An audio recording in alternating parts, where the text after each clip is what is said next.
الكريم أما بعد أعوذ بالله من الشيطان الرجيم بسم الله الرحمن الرحيم خيركم من تعلم القرآن وعلمه أو كما قال عليه الصلاة والسلام. محترم جج صاحبان، اساتذہ کرام اور طلباء کرام، السلام علیکم. زنان تاسو په مخ کې د قرآن کریم په موضوع باندې یو څو خبرې پیش کول غواړم. اول دی الله تعالی ماته او بیا تاسو ته په دې خبرو باندې د عمل کولو توفیق را نصیب کړي. قرآن کریم دا د الله تعالی کلام دی او د دې موضوع دا انسان دی. قرآن کریم صرف پروژه او د نماز پر کلمات باندې مشتمل نه دی، بلکې د انساني زندگی تمام پهلوانو باندې، خواه دنیاوی وی یا اخروی، معاشی وی یا معاشرتی، سیاسی وی یا سیاسی، په ټولو پهلوانو کې د انسان رهنمایي کوي. قرآن کریم دا یو داسې عظیم الشان کتاب دی چې د دې په کتو کې هم ثواب، په لوستو کې هم ثواب، اورېدو کې هم ثواب. قرآن کریم دا هدایت دی لپاره د ټول عالم. حضرت عائشہ صدیقہ رضی اللہ تعالی عنہا د نبی اکرم صلی الله علیه وسلم نه دا ارشاد نقل کړی دی چې د هر څیز لپاره یو شرافت، یو فخر وي، او زما امت فخر او شرافت دا قرآن کریم دی.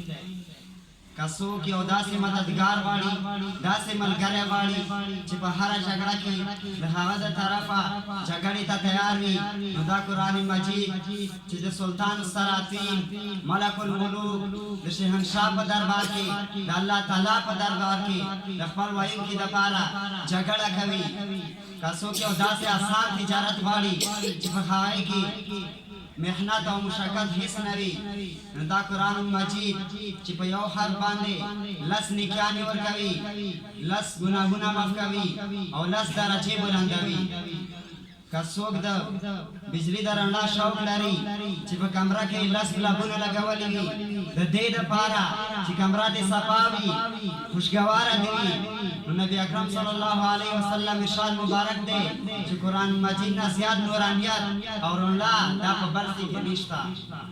که ته دومره سست یې، دومره نسمن یې چې څه کولی نه شې،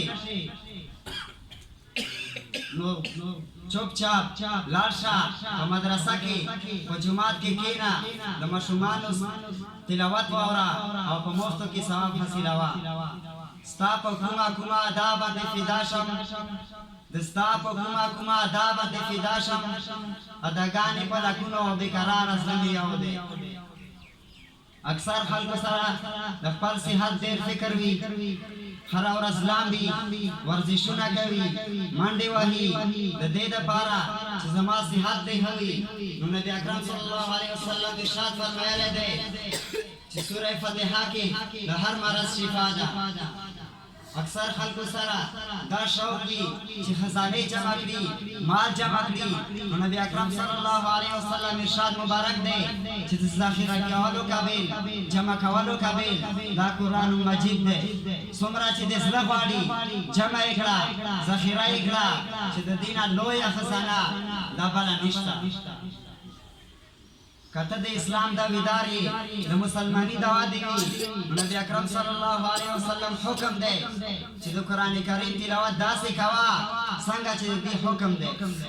کته د پیسو سره دومره شوق دی چې د پیسو نه بغیر ته د هیڅ چا نه یې، نو د سوره واقعه تلاوت ولې نه کوې؟